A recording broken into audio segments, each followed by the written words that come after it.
হাই everyone, হাতত মনালে ওলালোঁ বজাৰলৈ। অকণমান বজাৰ আছে, তো আপোনালোকক মোৰ লগত বলক, মই ক'ত গৈ আছোঁ দেখাই আছোঁ। তো এয়া আহি পালোঁ মোৰ ৰঙিয়া। তো এতিয়া মই দোকানত সোমালোঁ, এইপিনে চাকি ল'লোঁ, এইপিনে গামোচা আৰু তাৰপাছত আহিলোঁ মিঠাই দোকান, মিঠাই ল'বলৈ। তো ধুনীয়াকৈ মিঠাই পেকিং কৰি উঠি আহিলোঁ ফলৰ দোকান। ফলো ইপিনে লৈ কিনে আহিলোঁ মই পাণ তামোলৰ দোকানত। ধুনীয়া কাষতে আছিলে পাণ তামোলৰ দোকানটো। তো এনেকৈ পাণ তামোল লৈ আহিলোঁ মই ঘৰলৈ। তো hello' everyone, welcome to my mini blog. আজি মিনি ব্লগটো ষ্টাৰ্ট কৰিছোঁ। আমাৰ ঘৰত ভাগৱত পাঠ পৰিব, সেইটো কাৰণত ভাবিলোঁ মিনি ব্লগ এটা বনাই দিওঁ আপোনালোকৰ কাৰণে। তো এয়া মই দেখা পাইছোঁ নহয়, লুচিৰ কাৰণে আটা মাৰি আছোঁ। এইপিনে পায়স বহাইছোঁ, পায়সৰ কাৰণে গাখীৰ বহাইছোঁ বাৰু।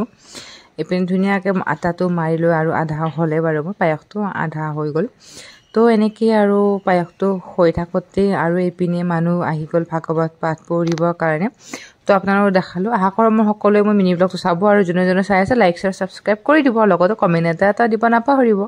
তো এনেকৈ ভাগৱতৰ পাঠ পঢ়িবৰ কাৰণে যা যোগাৰ কৰি আছে। আৰু এইপিনে মই লুচি বনাই আছোঁ, লুচিও হ'ল। তাৰপাছত তো এইপিনে লুচিও হৈ গ'ল, এইপিনে পায়সো হৈ গ'ল। এতিয়া গোটেইখিনি যা যোগাৰ খতম হৈ গ'ল বাৰু। এতিয়া আমি প্ৰাৰ্থনা কৰিব আহিলোঁ। আজি মিনি ব্লগটো ইমানতে খতম কৰিলোঁ। নেক্সট মিনি ব্লগত আকৌ লগ পাইছোঁ, আজি ইমানতে। Bye bye.